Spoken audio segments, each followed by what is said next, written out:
How much of your life have you spent auditioning for a role in someone else's story? Let that question sit in your gut for a second. Truly feel the weight of it. How much precious, non-renewable energy have you poured into proving you matter to people who don't even care?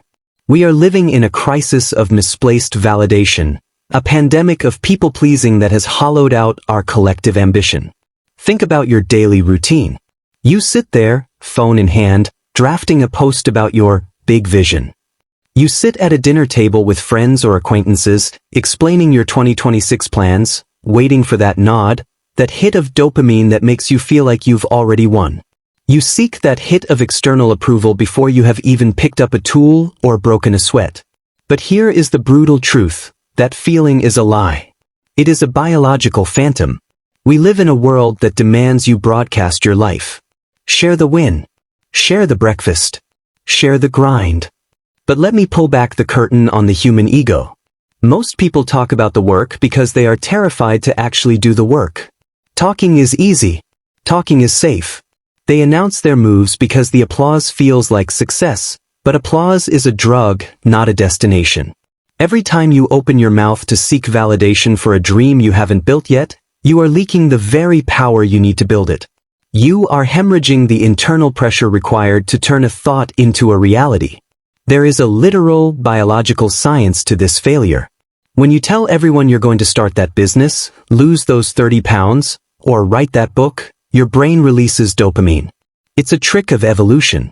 It gives you the chemical reward of the achievement without you having to endure the sweat, the tears, or the agonizing discipline required to earn it. Your brain thinks you've finished because you've received the social reward for the intent. You feel good. You feel productive. You feel like a visionary. But you haven't moved an inch. You are standing in the same spot, high on the fumes of a fantasy, while the real work remains untouched in the dark. This is why you are stuck in a cycle of starting and stopping. This is why you feel that gnawing, hollow emptiness when the likes stop coming and the room goes quiet.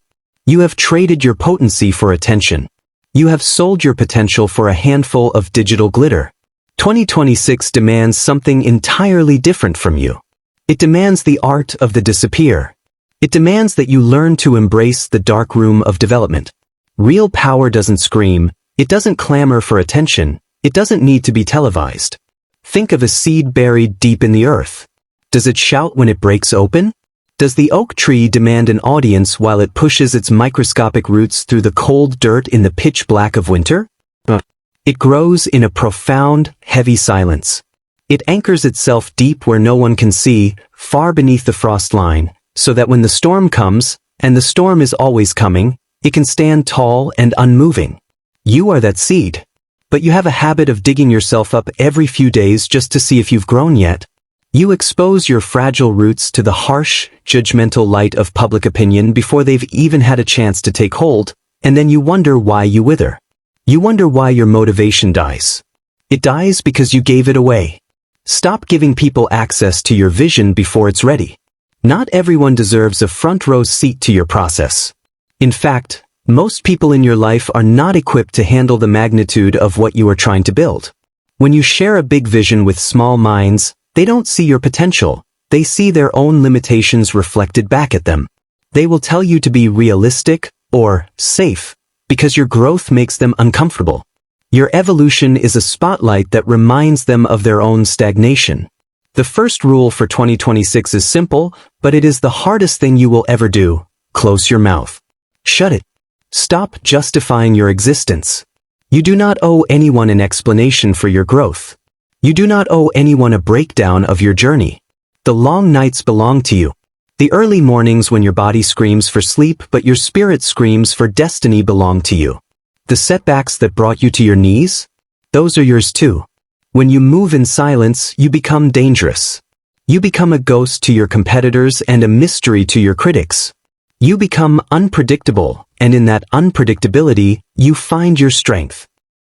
In a world where everyone is vomiting their every thought onto the internet, the person who holds their cards close to their chest is the one who controls the game. Silence is not a lack of communication, it is a masterclass in strategy. It is a weapon of the highest order.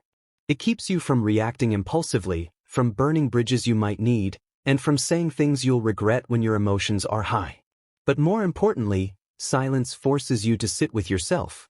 And that, if we are being honest, is the part that scares you the most, isn't it? Being alone with your own thoughts without a distraction to save you.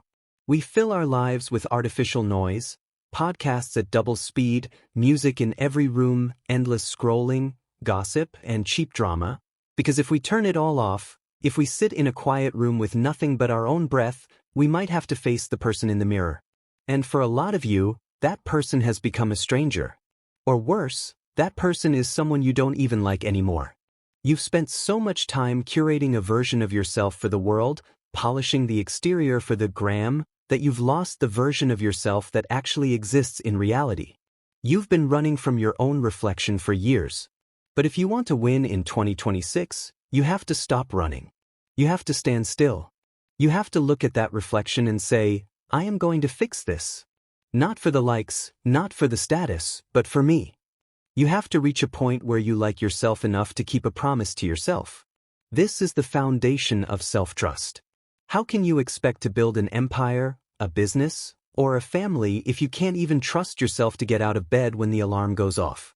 How can you command respect from the world if you don't respect yourself enough to put down the junk food, put down the phone, and do the work when no one is watching? You are not built by the speeches you give or the posts you share. You are built by the tiny, invisible decisions you make in the dark. The world rewards you in public for what you do in private. But our generation wants the public reward without the private sacrifice. They want the trophy without the training. They want the resurrection without the death. You have to be willing to die to who you used to be if you want to give birth to who you are becoming. This is the Stoic art of taking back control. Epictetus, the great philosopher who was born a slave and died a master of his own mind, taught us that we are disturbed not by things, but by the views we take of them. We are disturbed because we attach our happiness to things entirely outside of our control. What people think of us, who likes our photos, the outcome of a game we aren't even playing. The Stoics knew the secret. The only thing you truly control is your own mind. Your judgments, your actions, your character. That is the only territory you own. Imagine if you took all that frantic energy you spend worrying about other people's opinions, all that energy you spend trying to craft the perfect image, and you poured it into your own foundation. Imagine if you treated your energy like a bank account. Every time you engage in petty drama, you are making a withdrawal. Every time you explain yourself to a fool who has no intention of understanding you, you are going bankrupt. You have to stop leaking your power. You have to hoard your focus like it is the last bottle of water in the middle of a desert. Because 2026 is going to ask you a question. It's not going to ask, do you want it? Everyone wants the money, the freedom, and the body. 2026 is going to ask, are you ready to carry the weight of it? Success has a weight that will crush you if you haven't built the muscle to hold it. And muscle is only built through resistance. It is built through the very pain you are trying to avoid. You cannot have a life of greatness without a season of profound, quiet pain. I know you want it to be easy. I know you're looking for the hack, the shortcut, the 3 easy steps to a perfect life. But let me tell you something that the influencers won't. The easy way leads to a hard life. The hard way, the way of discipline, the way of silence, the way of agonizing focus, is the only way that leads to a life of freedom. You have to choose your hard. There is no easy option on the menu of life. Being broke is hard. Being wealthy and maintaining it is hard. Choose your hard. Being out of shape and diseased is hard. Being disciplined in the gym and in the kitchen is hard. Choose your hard. Having difficult, honest conversations is hard. Living in a festering pit of resentment is hard. Choose your hard. There is no path that doesn't involve struggle. But the struggle you choose in the dark room of self-mastery is the only struggle that will eventually liberate you. I want you to think deeply about the concept of the dark room. In the old world of photography, before a beautiful, high-definition image could be seen by the world, it had to be developed in the dark. It had to sit in harsh chemicals. It had to undergo a transformative process where light, the very thing it was made of, could not touch it. If you expose the film to light too soon, you ruin the picture. You turn the masterpiece into a blur. You are in that dark room right now. Maybe you feel lonely. Maybe you feel like life is burying you under a mountain of debt, responsibility, or silence. But you need to shift your perspective immediately. You are not being buried, you are being planted. This loneliness you feel? It's not abandonment. It's insulation. Life is trying to protect you while you grow. It is removing the distractions. It is pruning away the fake friends who only like the fun version of you. It is silencing the noise so that you can finally, for the first time in your life, hear your own internal voice. Do not run from the quiet. The quiet is where the answers are hidden. A fool is known by his constant speech, but a wise man is known by his strategic silence. When you are silent, you can observe the room. You can see the chessboard of life. You can see people's true intentions through the cracks in their own masks. When you are always talking, you are blind. You are so busy projecting your own ego that you cannot perceive the reality around you. Silence gives you the upper hand in every negotiation, every relationship, and every conflict. It makes you the smartest person in the room because you are the only one gathering data while everyone else is giving their data away for free. So, how do we step into 2026 with this new power? First, you must kill the addiction to tomorrow. Tomorrow is a liar and a thief. Tomorrow is the graveyard where most of the world's greatest dreams are buried. You say, I'll start in January, or I'll start on Monday. You start now. The moment you delay a necessary action, you are training your subconscious to accept failure. You are telling your brain that your word means nothing. You have to become a person of immediate, ruthless execution. Speed of implementation is the only metric that matters. If you have an idea, you move on it in total silence. You don't tweet about your intention. You don't call your mother to get her approval. You simply do the first step, and then the second, and then the third. Second, you have to embrace the profound boredom of consistency. We love the highlight reel culture. We love the montage in the movie where the hero gets strong in 3 minutes of upbeat music. But real life isn't a montage. Real life is waking up at 4 a.m. when the house is freezing and your bed is warm, and doing the work anyway. It's doing the same boring, mundane things over and over and over again until they compound into greatness.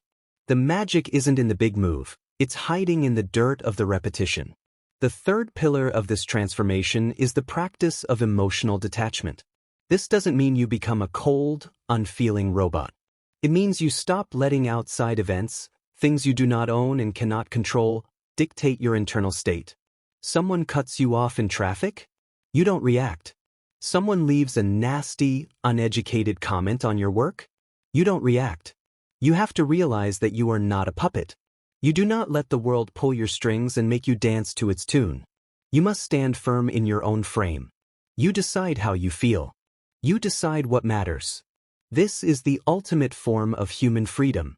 The people who truly win in this life are the ones who have a vision so clear, so compelling, and so anchored in reality that nothing can pull them off course. They have tunnel vision. They don't look to the left to see who's competing with them or who's gaining on them. They don't look to the right to see who's criticizing them or laughing at them. They look straight ahead at the finish line. They are running a race against their own potential, not against other people. When you focus on yourself with that kind of intensity, the world starts to look at you differently. People will start to wonder what happened to you. They will ask, why are you so quiet?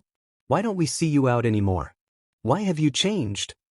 And you won't even feel the need to answer them. You'll just smile, a quiet, knowing smile, because you know that you are building something they can't even fathom yet. You know that you are becoming a ghost to your old, mediocre life so that you can be the king or queen of the new one you are creating. You have to be willing to be the villain in their story if it means being the hero in yours. You have to be willing to set boundaries that offend people who are used to taking advantage of your lack of boundaries. You have to be willing to say no without a hint of guilt. No, I can't come to that party. No, I can't help you with that project. No, I am not available for a phone call. Your availability is not a sign of your worth. In fact, it is often a sign of your lack of purpose. Your worth is found in what you protect, not what you give away to anyone who asks. Listen to me closely. The time for playing small is over. The time for begging for a seat at someone else's table is finished. You are going to build your own table, but you are going to build it in the garage, in the dark, while everyone else is sleeping or partying. There is a beast inside of you that has been dormant for far too long. It's been sedated by the comforts of modern life. It's been sedated by fear. It's been sedated by the opinions of sheep who are terrified of lions. It is time to wake that beast up. But you don't wake it up with a shout or a social media post. You wake it up with a whisper. A whisper that says, I am done with this mediocrity. A whisper that says, I am ready to suffer for what I want. You have the same 24 hours in a day as the greats, the legends, and the disruptors. The difference isn't the amount of time. The difference is the absolute, surgical focus of that time. The greats don't leak energy on nonsense. They don't chase snakes into the woods to see why they bit them. They heal the wound, learn the lesson, and keep moving toward the goal. So, as we march toward 2026, I need you to make a pact with yourself. A pact of silence and a pact of focus. You are going to disappear into your purpose for a season. You are going to work on your mind, your body, and your spirit with a ferocity that scares you.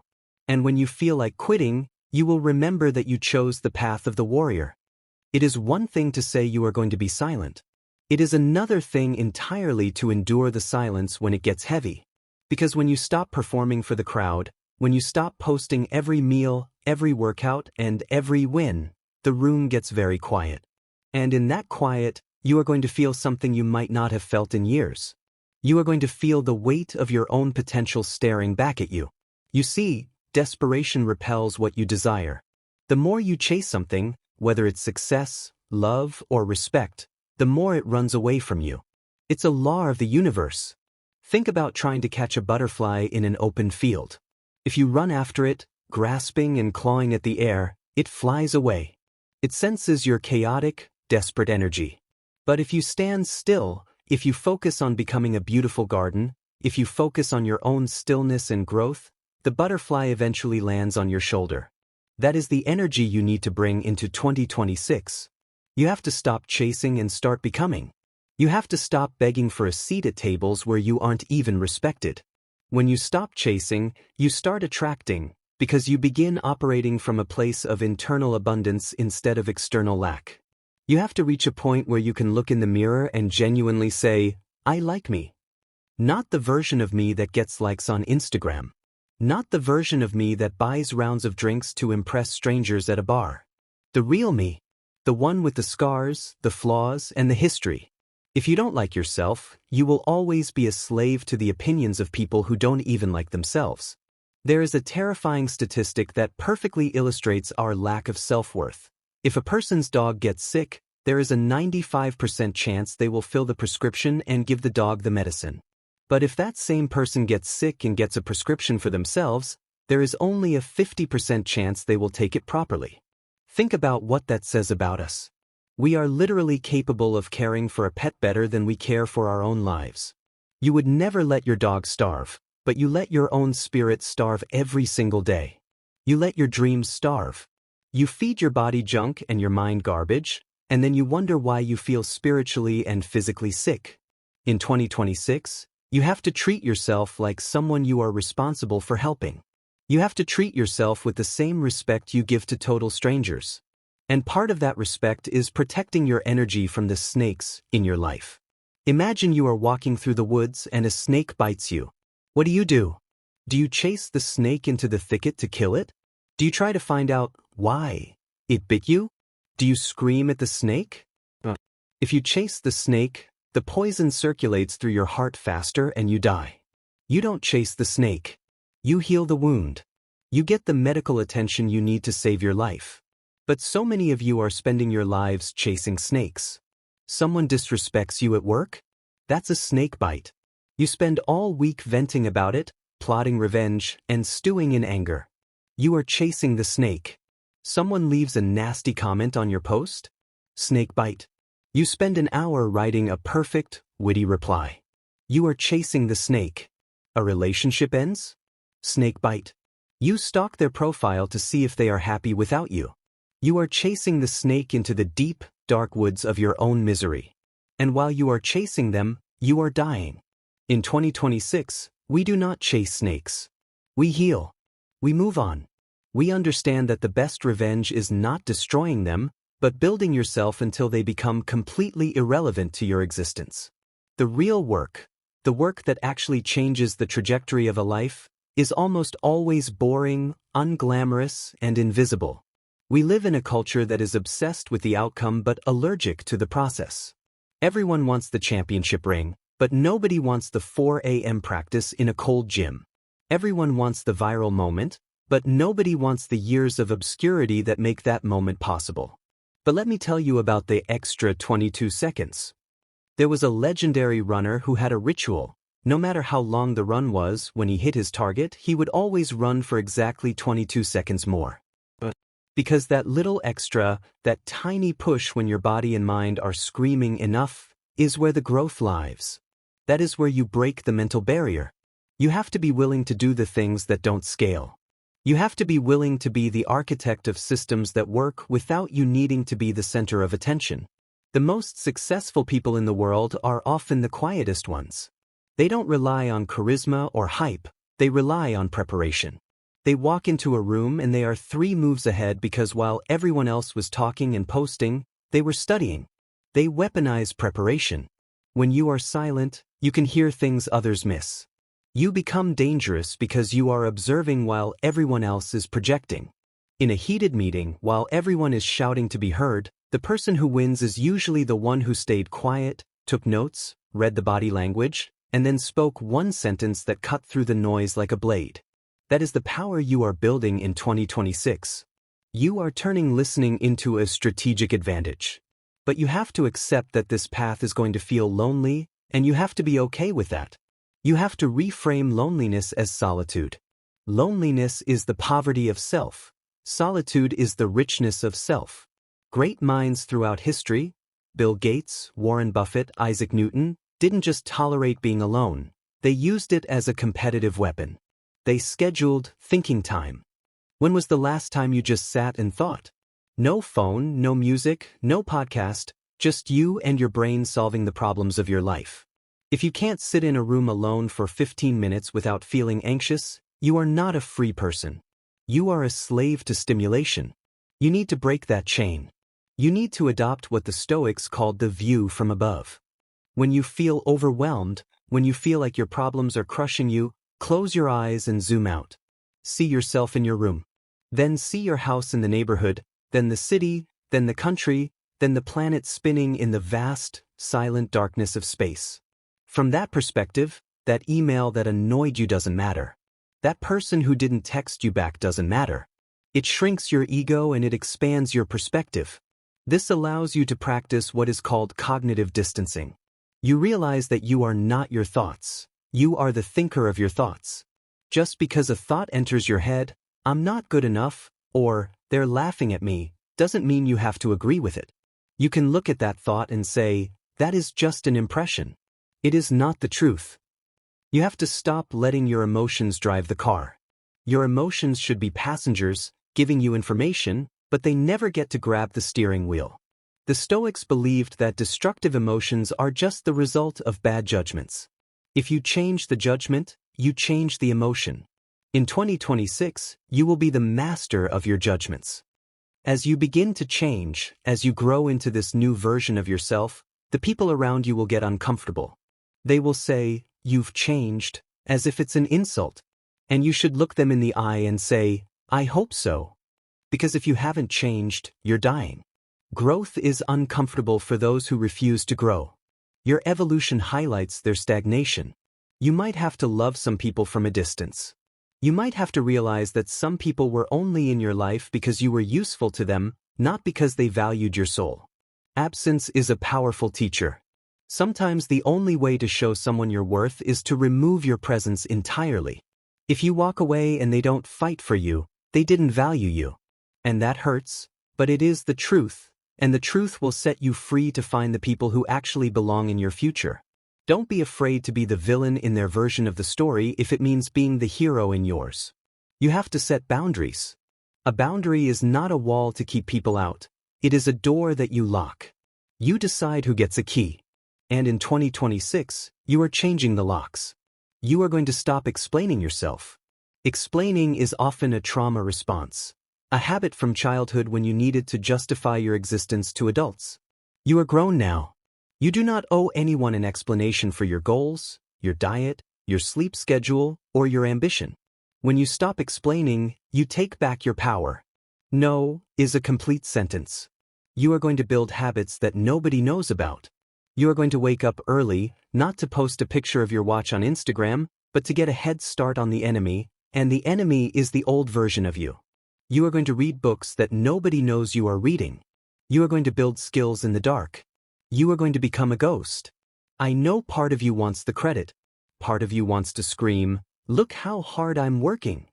That's your ego talking. Kill it.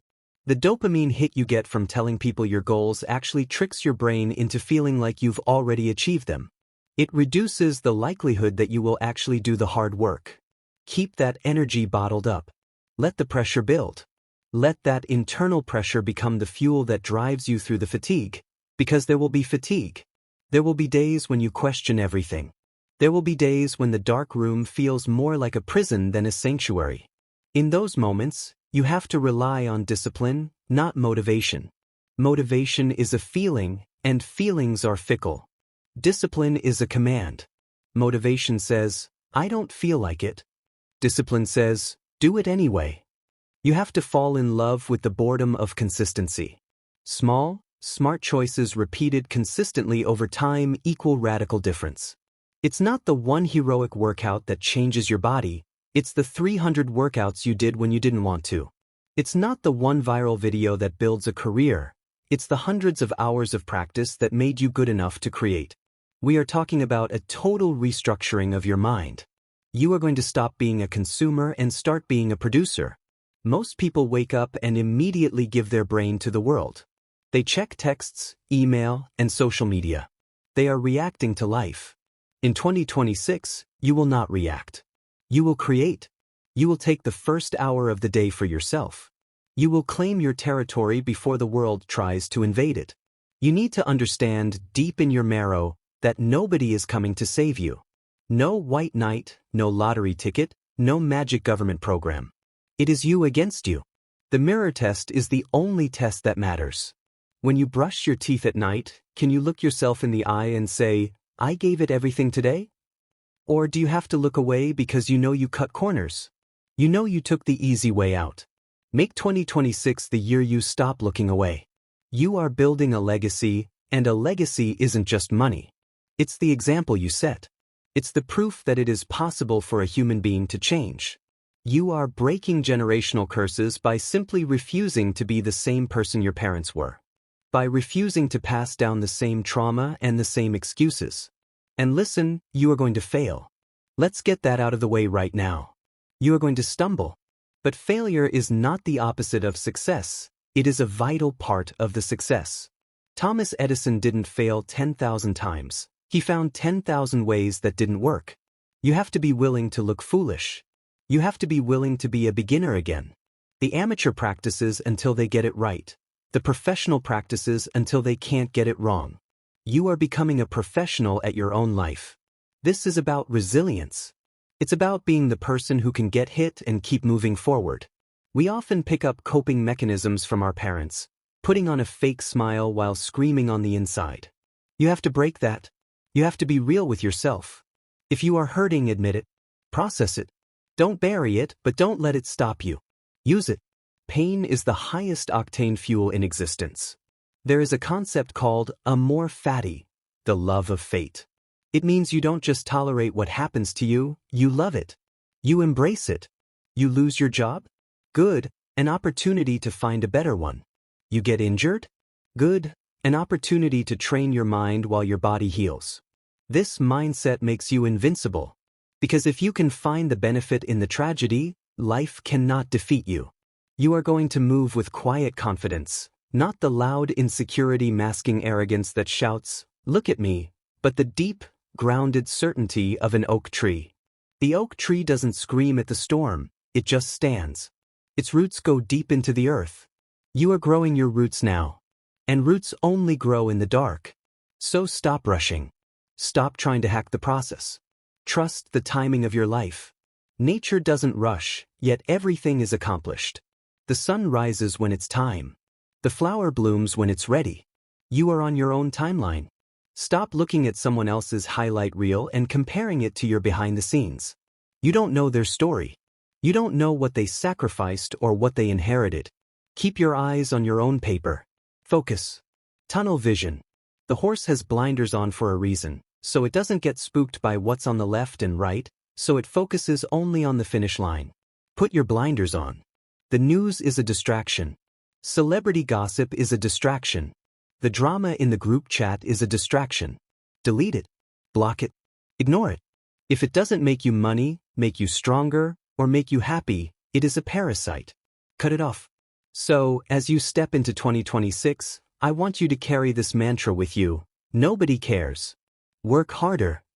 It sounds harsh, but it is the most liberating thing you will ever hear. Nobody cares about your problems. Good, that means you don't have to perform for them. Nobody cares about your excuses. Good, that means the only way out is through. You are the author of this book. You are holding the pen.